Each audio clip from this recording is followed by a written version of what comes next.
This is the sunset of the petrodollar. Start investing in gold and silver at sdbullion.com today and join over 35,000 precious metals investors who have made the switch to the lowest gold and silver prices in the industry. SD Bullion recently claimed a spot on the prestigious Inc. 500, making them one of the fastest growing bullion companies in the United States. With low bullion prices and over-the-top customer service, SD Bullion is setting the standard for precious metals transactions. Visit www.sdbullion.com today. Start saving on every precious metals purchase you make. Hey everyone, this is Elijah Johnson with SilverDoctors.com, and back with us today is Dr. Jim Willie, editor of the Hat-Trick Letter, found on GoldenJackass.com.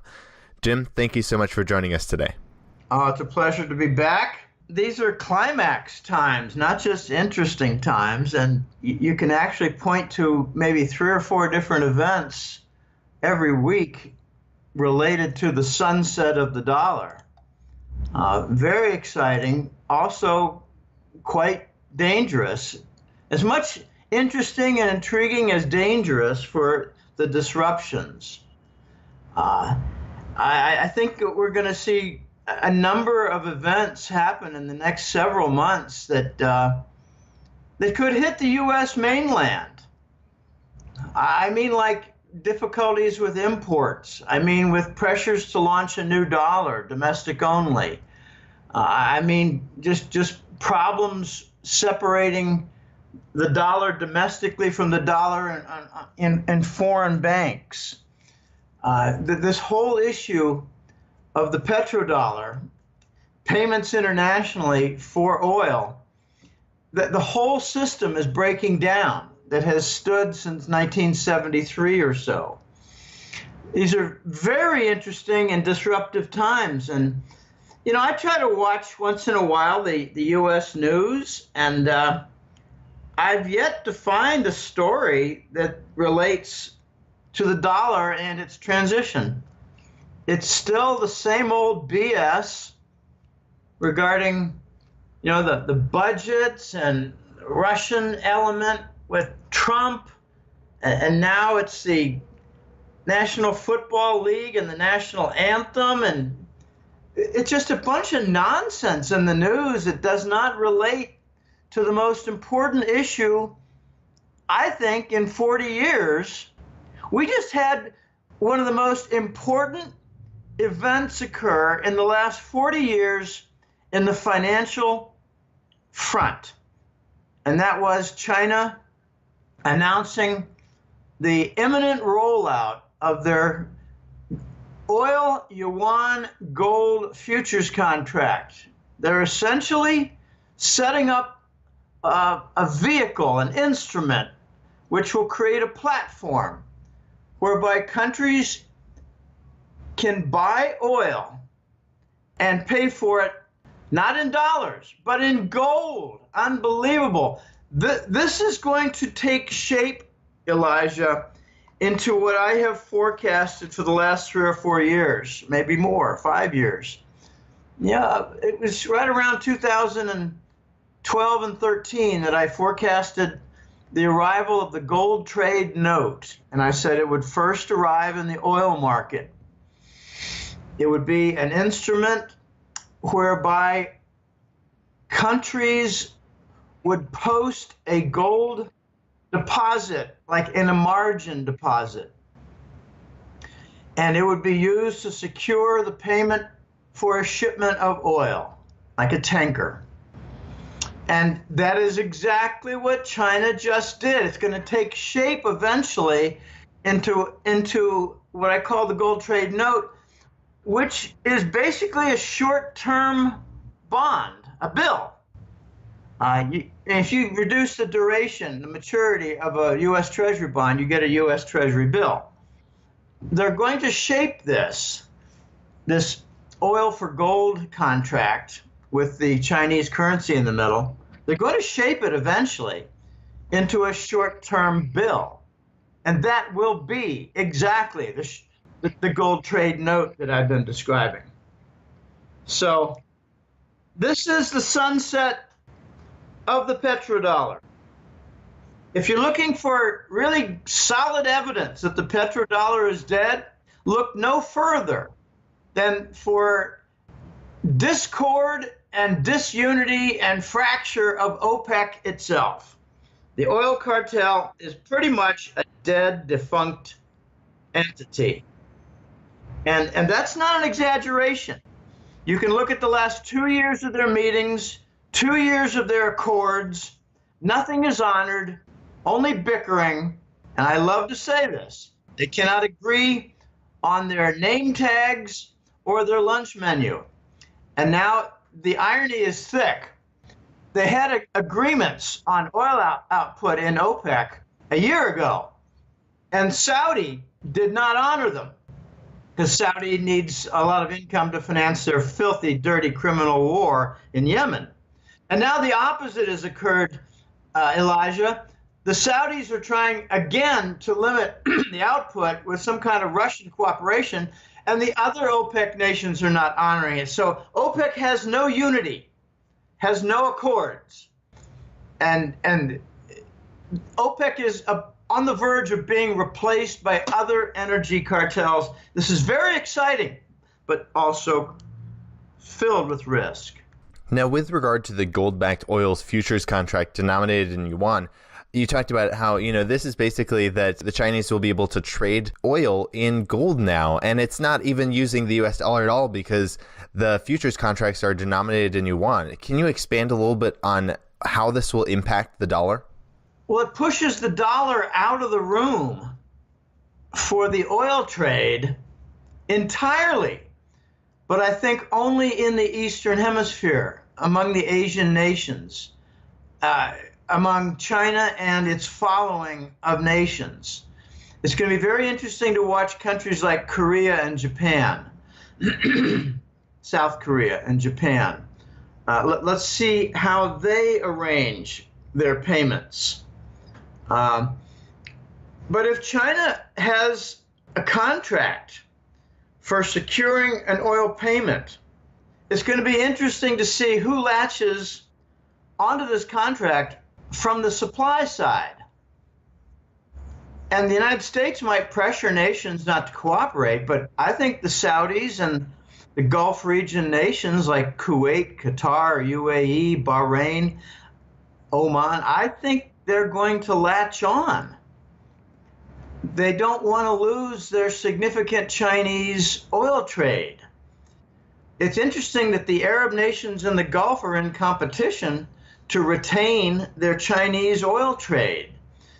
If one of them drops out and doesn't cooperate, others are going to pick up and just take away. If Kuwait, for instance, says, we don't want to have anything to do with this contract. We don't want any problems with the Americans. We don't want any problem with our dollar buddies. Then another Arab nation in the Gulf is going to pick up that Kuwait business and run with it. So the competition is fierce. And I don't think these Arab nations are going to drop off the Chinese because they're desperate to hold on and retain their income. They're all running deficits because the oil price is half what it used to be. And the Arab nations, the Arab oil monarchies have not reduced their budgets much. So they're running big deficits. This is very new for the oil monarchies. They're not accustomed to deficits. They almost never have issued bonds to cover their government deficits. That's what the Saudis have been doing now the last couple of years. They're so desperate in Saudi land that they're looking to do a 10% IPO, initial public offering stock, for their giant Aramco, the largest oil corporation in the world. It's their petrochemical national industry. It's not just a company, it's an industry. So how is it going to affect the dollar? It's going to marginalize the dollar. But I just don't know exactly where yet. It's a device and instrument for oil sales that will make the dollar irrelevant. But we don't know which nations will participate And the ones that do will have an end result of marginalizing the dollar. This is the end of the petrodollar in the Eastern Hemisphere, in Asia, emerging market nations. You just had confirmation at the BRICS conference. I think it was in an eastern province of China. And President Xi of China and President Putin of Russia, back to back, talked about their support of the non-dollar platforms for oil sales. This is like a universal strike in the East that is saying we're not going to use the dollar anymore for oil trade. And you know, think about it logically. China buys Saudi oil. What involvement does the United States have in that? None. So why should they use the dollar in the transaction? They shouldn't, and they're not going to. And they've been awaiting for the last few years an instrument which to use for eliminating the dollar in that trade.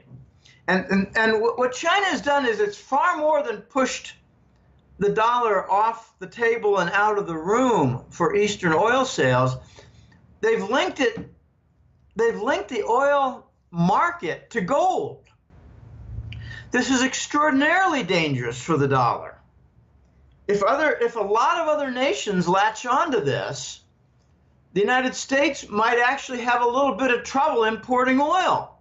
I've been forecasting for the last year or more that pressures on import supply, you know, the supply chain of the United States economy, is going to be put in danger just by virtue of the fact that other nations that export to the U.S. will not want to accept the Treasury bill.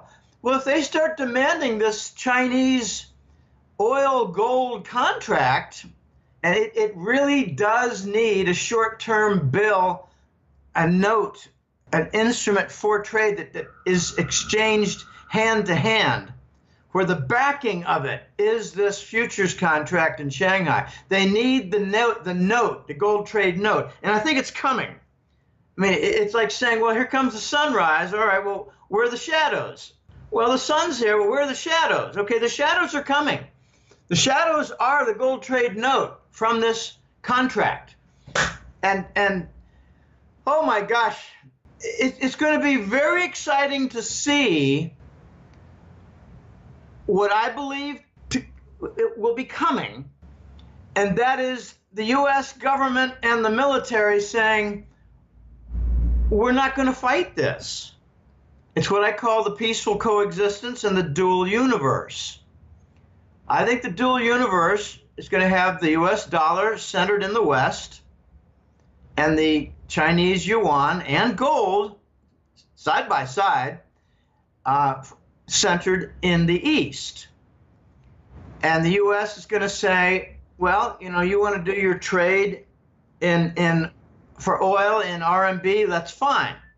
Go ahead, knock yourself out. And it's going to just grow. It's going to grow a whole lot more than what Washington and New York expect. So big dangers coming, Elijah, for the dollar. This is the sunset. The sunset's going to have 4 or 5 different ramifications. I've mentioned how payment in treasury bills is going to be one thing that does not happen as much anymore. It'll still happen, but not as much. The decay of the petrodollar is affirmed here. But OPEC has become irrelevant. And I would like to talk about the energy cartels and consortium, if you don't mind. I think it's very important what is coming to replace OPEC. Definitely. If you'd like to discuss a little bit and share with our viewers what your thoughts are on what will come after OPEC, that would be great. Okay, you got some very interesting indications. It was a few months ago, we saw some news that the Saudis were going to sell a certain volume of oil to Russia and Rosneft. And my ears perked up right away because they're competitors. Saudis used to be number one oil producer and exporter in the world. That distinction has been taken by Russia. So why would Russia buy Saudi oil? Well, I'll tell you why. Because the Russians are creating an oil consortium. They're creating a pool for sale of oil. And they're trying to gather in partners. And one great way to gather in partners is to guarantee an income stream to countries like Saudi that are running deficits. But that leaves Russia with a couple of tasks. They must mix the blends to make sure the viscosity is right, and they must assure that the contaminant level is low. I'm talking about sulfur levels. Okay, so the Russians are creating a pool of oil supply. And the main characteristic of it is that the sales will not be in the dollar. Okay, that pretty much knocks OPEC dead if it gathers momentum. And the momentum can be seen with the Venezuelans doing the same thing with Russia and Rosneft. Venezuela is in even a tighter bind for cash flow. They're in the middle of a revolution that's hit their streets. So the Russians come in, Rosneft signs a deal to buy some Venezuelan oil. Venezuela's in a unique position. Their oil, they've got vast reserves. Orinoco, I don't know exactly how you pronounce it. I've only seen it written. But they've got very heavy viscosity oil in Venezuela. They had a problem in the last year in Venezuela not having sufficient cash.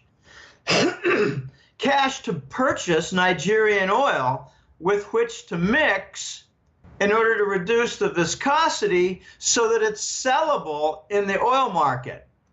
Well, now the Russians are going to handle that and provide Venezuela with the cash flow. So they'll buy Venezuelan oil and they'll take care of it. In Russia, they'll take care in the oil consortium pool. They'll take care of the viscosity issues. Wow. Iran has done the same thing with Russia. What they do is they gain RMB currency cash flow because the Russians are sitting on a lot of RMB Chinese currency from all the sale of oil to China from Russia. So out goes the RMB to Iran. Iran supplies oil to the consortium, and all of it is managed again by Russia, and none is sold in the dollar. Okay, this replaces OPEC. And if you think it won't spread, you're just wrong, because so many countries that are deeply involved and committed for their national budgets on their oil revenue are in trouble.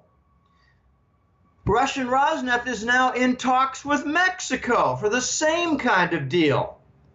I wouldn't be surprised if Mexico signs over some concessions on their big new Gulf of Mexico oil discovery so that Russia will provide the cash flow for I hate the word infrastructure, for the massive capital investment required for these not too deep. These are somewhat shallow Gulf of Mexico oil discoveries. So Russia has the cash flow from China. Russia is sharing the cash flow with desperate nations and oil producers who have their problems. Okay, that's the oil side. The gas side is a little bit simpler, but full of conflict. The Russians, with Qatar and Iran, are trying to build a gas pipeline through Syria to hit the Mediterranean and supply Western Europe and join up with the Gazprom gas pipelines. And the United States doesn't like it. So they created a Syrian war. When in any Western news broadcast regarding the Syrian war have you heard the phrase, the Iranian gas pipeline? Nowhere. But it's the biggest motive for the war, to block the Iranian gas pipeline. When do you hear the Syrian war and a connection to the Iran gas pipeline? Where? In the hat trick letter. In every single monthly report. Instead, you hear the propaganda about ISIS and the independent Muslim guerrillas, which, by the way, are all run by the U.S. military, and the Mossad of Israel. People need to wake up. ISIS is run by Langley. People need to wake up. ISIS is run by Mossad. There have been captured Israeli officers commanding militia, little troop groups in Syria, Israeli commanders. And, it's not shown in the Western press because, gosh, you don't want to cause a problem revealing the truth in Western press. Okay, this Iran, Russia, Qatar gas pipeline is going to grow. It's going to succeed. It will be completed. It will feed into the Russian Gazprom pipeline system. It will supply Western Europe, and the United States and Israel cannot stop it. Its biggest feature will be sales of gas, not in the dollar. Okay, so OPEC is going to be replaced by the Russian oil consortium and the Iranian gas pipeline. This is precisely why the United States has created new sanctions against Iran, even after the Iran nuclear deal. And the United States is proving itself to be a rogue nation, dishonoring a treaty in less than 6 months. But then again, if you check history, you won't find the United States honoring any treaty, starting with the Native American Indians. Any treaty. The United States dishonored the NATO treaty with respect to the Soviet Union / Russia. Why? Because we feel like it. Full spectrum dominance, dude. Oh gosh. The United States doesn't have any full spectrum dominance anymore. Okay, so I explained the Russian oil consortium sold outside the dollar. I explained the Iran and Russian Qatar gas cartel with its pipeline. Again, sales not in the dollar. This is how OPEC completely disappears from the news headlines. And the big loss for them is they're going to find no reason to go to Austria for their conferences. They like to get out of town. So we're actually going to see, and it's already starting, we're going to see the fall of numerous Arab / Muslim oil monarchies. They're just going to fall, one after the other. Not all of them, but most of them. It's going to be very interesting. They're running out of reserves. They're running big deficits. They really don't know how to conduct bond sales. And they're running out of friends. They're bickering among themselves. I mean, this Saudi-Qatari squabble is almost hilarious. Now, moving to viewers' questions, this viewer is wanting to know, we've heard what you think will happen to the U.S. dollar, and you're saying that basically it's sunset for the U.S. dollar, but they're wanting to know, what is your perspective on what will happen to the euro, Chinese yuan, and Japanese yen? When the dollar goes down, by that I mean gets rejected, it's really going to signal the end for fiat currency. One of the funniest little phenomena now is that people are expecting the dollar to decline, and it has come down a little, but it's still above where it was 2 years ago. So what kind of a crash is that? It's still above where it was in 2015 when this big dollar universal rally began. When the dollar starts to lose its faith and integrity among holders, I think it signals a sunset for all fiat currencies.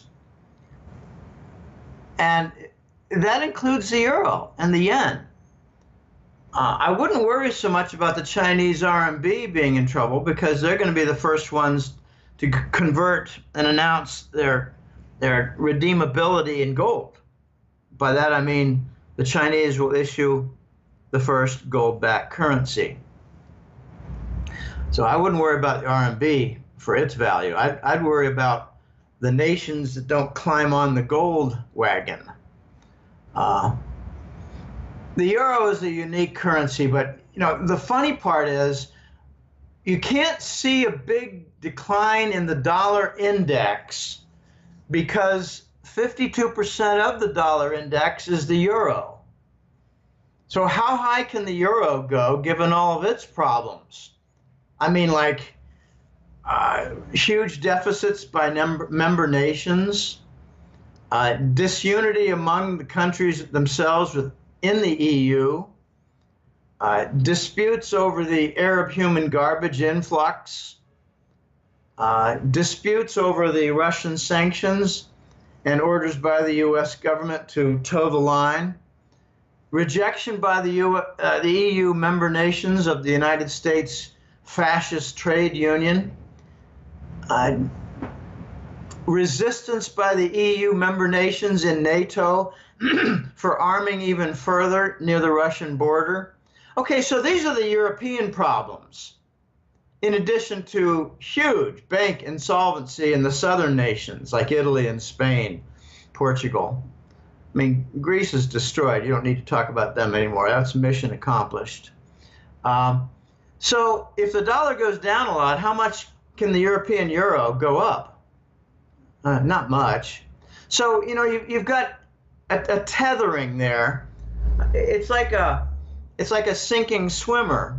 He can't really drown because he can't go down far in the water since the euro is so pathetic. It doesn't have the ability to rise up. It doesn't have that buoyancy. So the euro and the dollar are pretty much tied together, even though they're in competition in the U.S. dollar index. I don't look at the dollar index as much as I look at the dollar versus gold and the yuan versus gold, the Chinese currency. So when big problems come for the United States on the import supply chain, and they're going to be under tremendous pressure, they'll resist. Don't worry about it. They'll resist for several more months, but they shouldn't, before creating a new domestic dollar. I call it the Scheiss dollar. That's German for shit, flotsam, jetsam, refuse, rubbish. They'll be under pressure to issue and launch a new dollar. But during that time, it's going to be a grand tarnishing of all the fiat currencies. What is behind the euro currency? Insolvent government, one after another.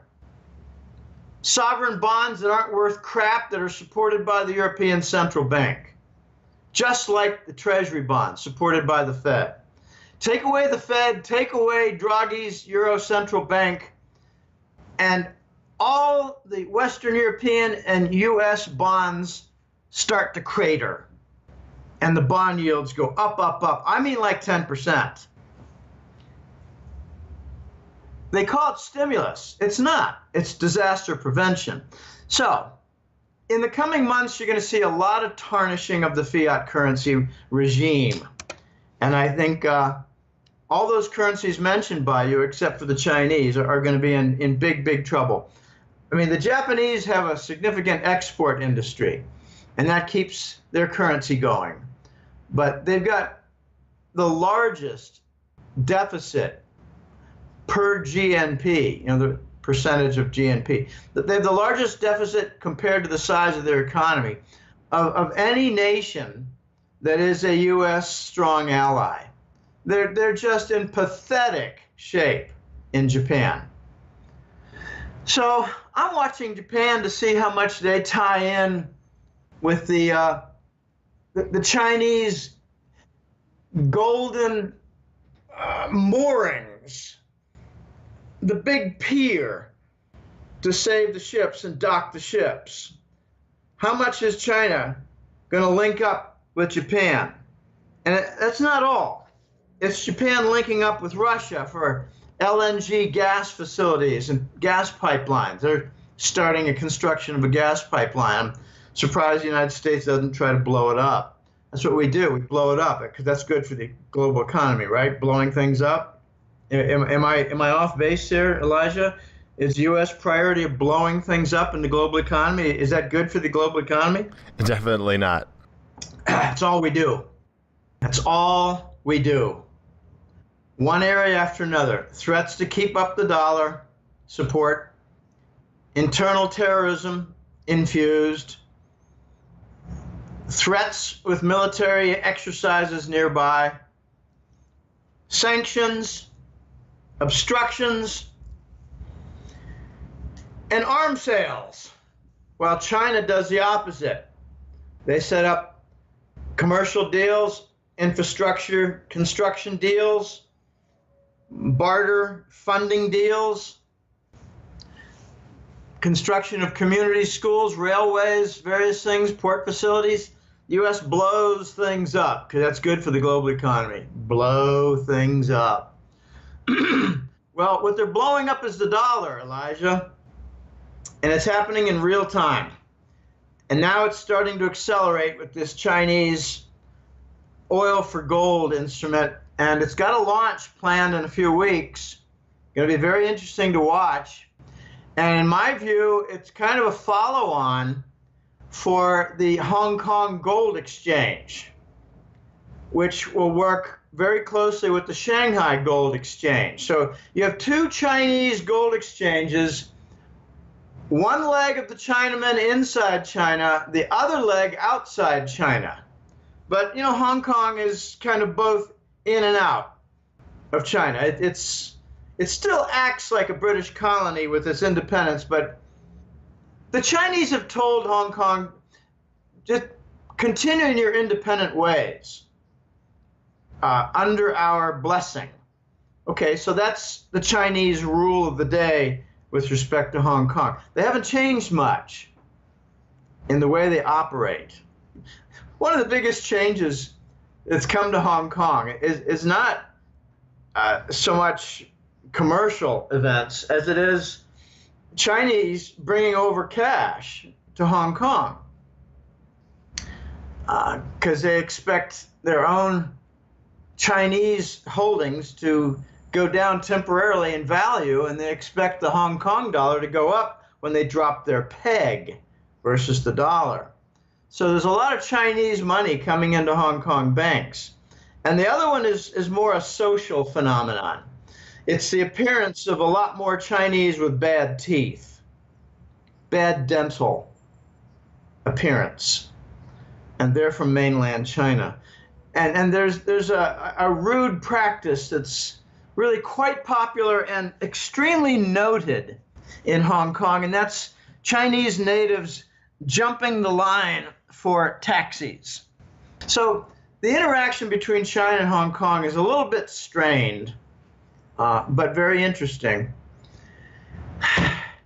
We just have so many things going on. It's like the Chinese just raise the stakes at the poker table. Watch this dual universe grow. Watch the RMB sphere increase in the number of nations that participate. And that includes all the sign-ons for the Eurasian trade zone. I'm talking about all the former Soviet republics, China and its neighbors. Watch Taiwan, watch Korea. Those are going to be key nations. All the emerging market nations, all the BRICS nations, the BRICS alliance nations, there are 140 of them. A lot of small nations in there. Collectively, they're not so small. They're all going to join the RMB universe. And they're producers. Whenever you have a BRICS conference or a One Belt, One Road conference, that's basically the Eurasian Trade Zone headquarters, headquarter project, One Belt, One Road. It's a table for bringing together funding, projects, consultants, construction forces, etc.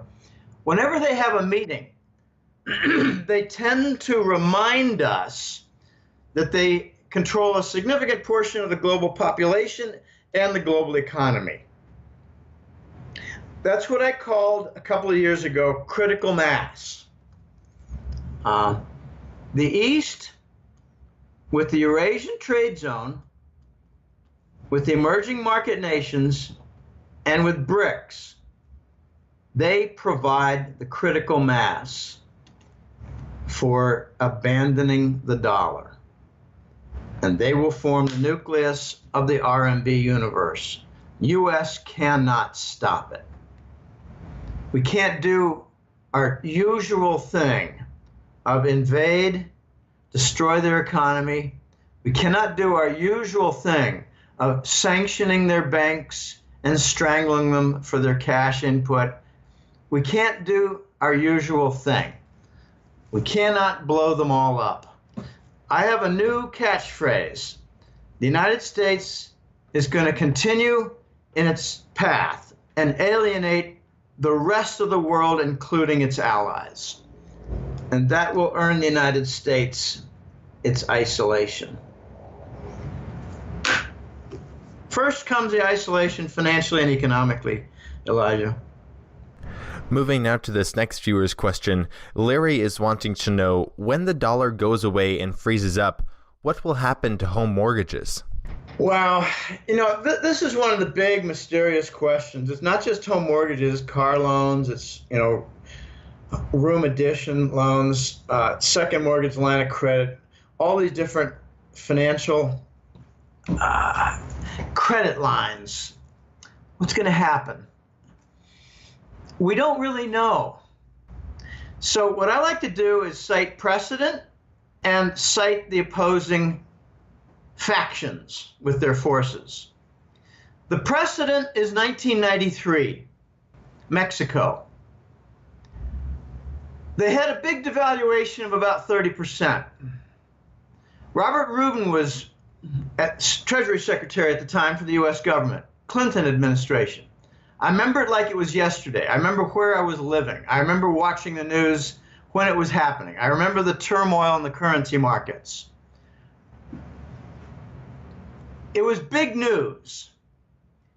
And what was not in the news so much was the effect on the Mexicans who had debt.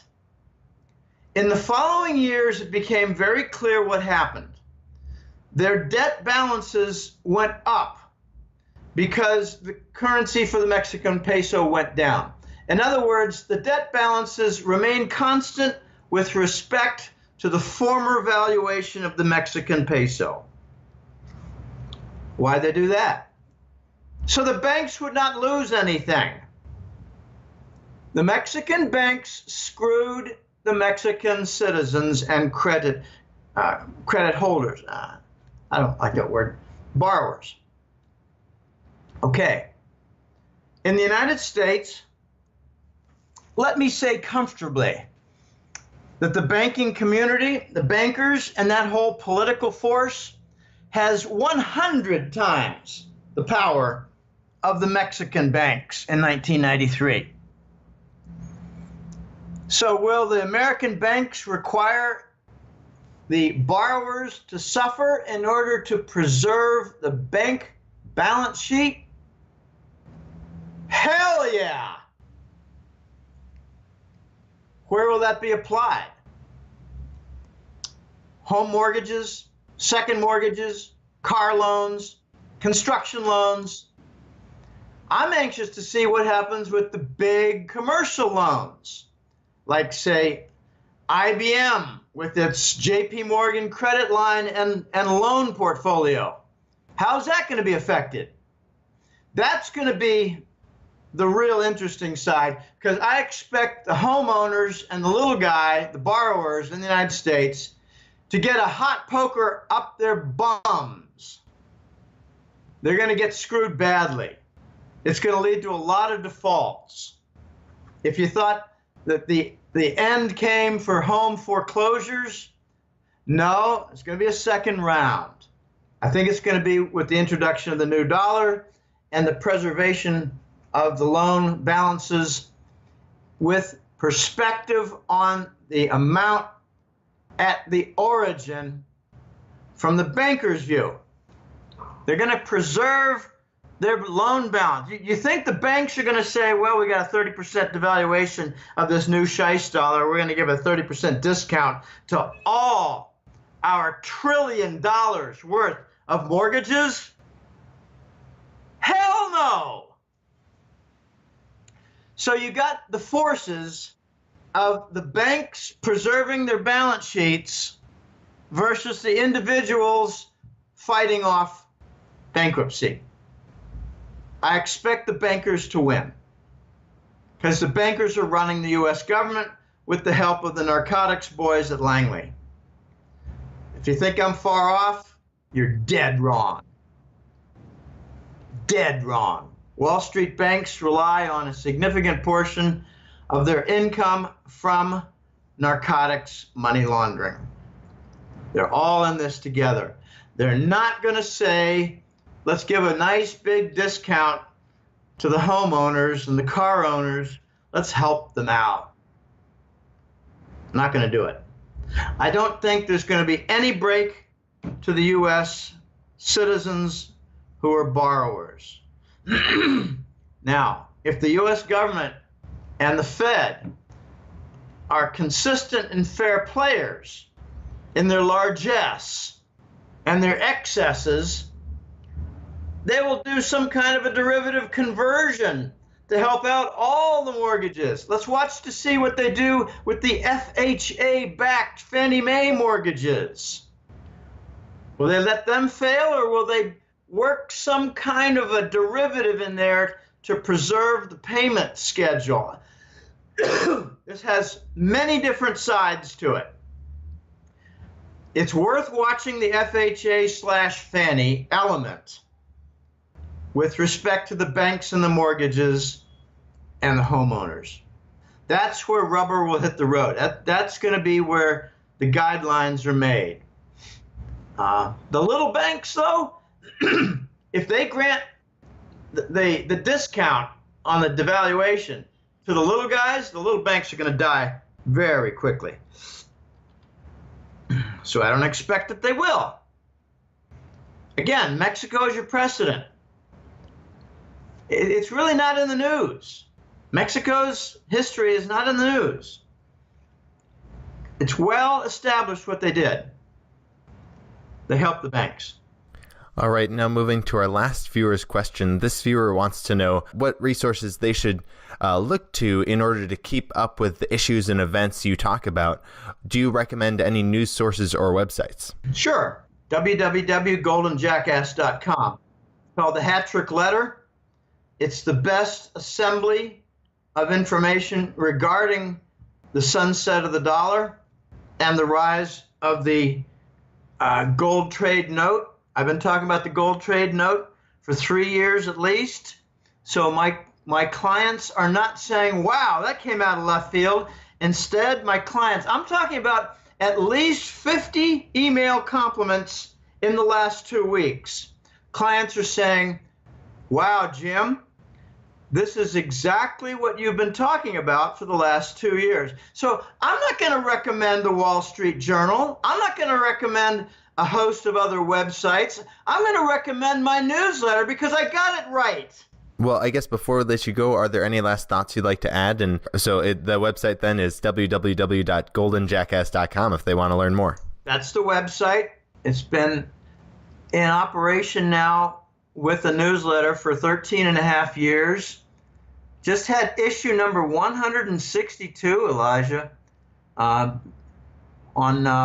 Sunday was posted the second of the September reports, and that is exactly where I went into detail. I had 2 full chapters devoted to the implications on the dollar, the sunset of the petrodollar, the introduction of this gold trade note. It'll evolve into the gold trade note. It has to evolve into something for use in exchanging payments hand to hand for oil. So the newsletter consists of 2 reports It's the Global Money War Report, high-level issues in the dollar defense. And I made a forecast back in 2005, Elijah. It was this very strange forecast. I told people and gathered quite a lot of clients in the first few years. I was totally shocked how it reached 1,000 clients in just the first 3 years. But I made a forecast that the dollar would eventually be defended by the U.S. military and war. Of course, I was told that I was an idiot, and now it's very plain. The second report is called the Golden Currency Report, and that's where I include issues regarding China, Russia, oil, petrodollar, and the Eurasian Trade Zone formation. And it is being formed. So I have a lot of coverage of the Eurasian Trade Zone. This month, not so much because of the Chinese oil for gold news. I thought I got to cover this. I got to explain it well. And, in the course of explaining it in those 2 chapters, I pretty much said, I told you so. I got this right.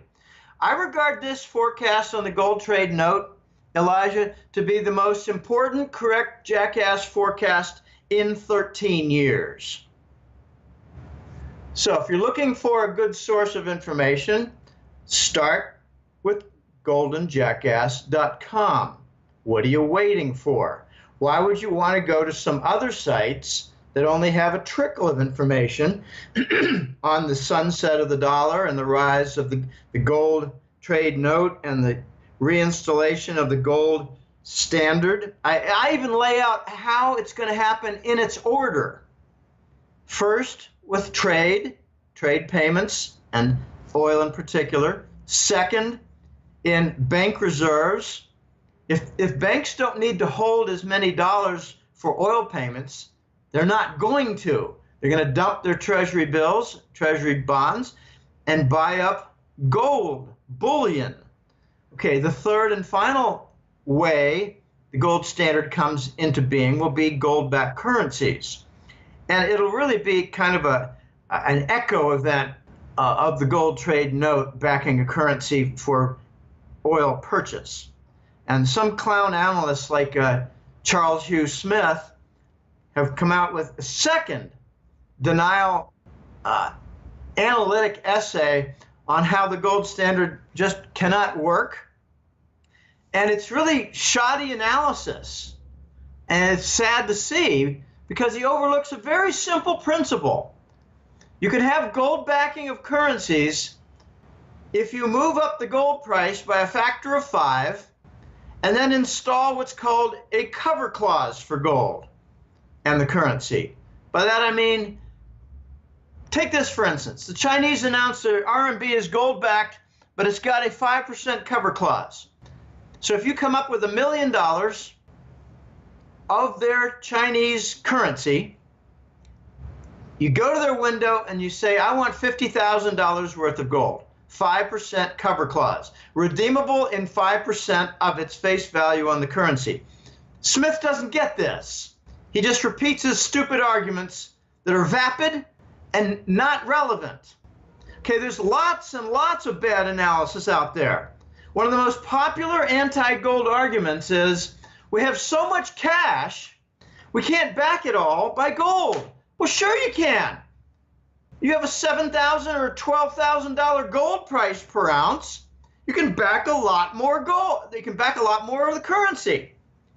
So we're going to get a combination of a higher gold price and a cover clause to back the currencies with gold. But I'm not concerned about backing currencies with gold. I'm concerned about making trade payments with gold bills, like the gold trade note, which will have its backing of the oil for gold futures contract out of Shanghai. And if you think this is all kind of weird science, no. The Russians are selling oil to China, receiving RMB, taking the RMB currency, going to Shanghai and redeeming it for gold. So the Chinese have just compartmentalized. They've unified. They've made a more efficient contract that's an all-in-one. And that's the direction we're going. So I invite people to go to the website, check out the main public page. It's called Main 5, the main web page. It's got public articles. It's got public interviews like this. I try not to repeat interviews unless they give me a link so that the clients and followers can, listen to the same interview as we're recording here. But these are exciting times, but they're also worrisome times. You got to remember the old Chinese symbol for danger and risk. It's the same as opportunity. That's what we're seeing here, two sides. Big risks from the fading of the dollar. This is the sunset and end of the petrodollar. That means countries are not going to be putting their bank reserves in the treasury bond because they don't need the treasuries to buy oil. That is the essence of the petrodollar, which means they're going to dump their treasuries in their reserves for their banking systems. And they're going to buy gold because that's what they're going to use to buy oil. And what starts with the oil payments will continue with the grain payments for soybean, corn, wheat. They're going to continue with the other commodities, payments for lumber, coal, iron, cement. And then comes the final piece, international contracts. They're going to be done in gold payments, like the gold trade note. There's a whole lot more I could say about that, like I have in the past. The conversion of international contracts from the dollar to the gold, it's coming. When you have this gold trade note and you have countries that are requiring the United States to make payment for what comes into the U.S. ports in something besides the dollar, you know that the revolt globally has hit crisis levels. Very exciting times, Elijah, and the U.S. will not escape with another piece of toilet paper to pay the countries who use their good, honest, hard work, design, development, production to export goods on ships to the U.S. They're not going to accept dollars anymore. And one of the biggest reasons why is that we're printing trillions to cover our debts, to cover our broken bonds, and to cover our derivative machinery that supports the whole system. The whole world is watching the Fed, QE, Department of Treasury with their funny money paper mills to print money to cover our debts. We're acting like an African or South American nation replete with unsterilized hyper-monetary inflation, and the world does not want the dollar anymore because we've ruined it. Interesting times, Elijah.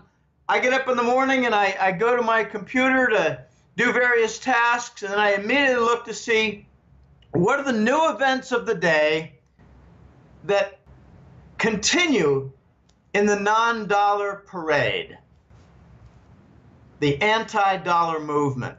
There's always something.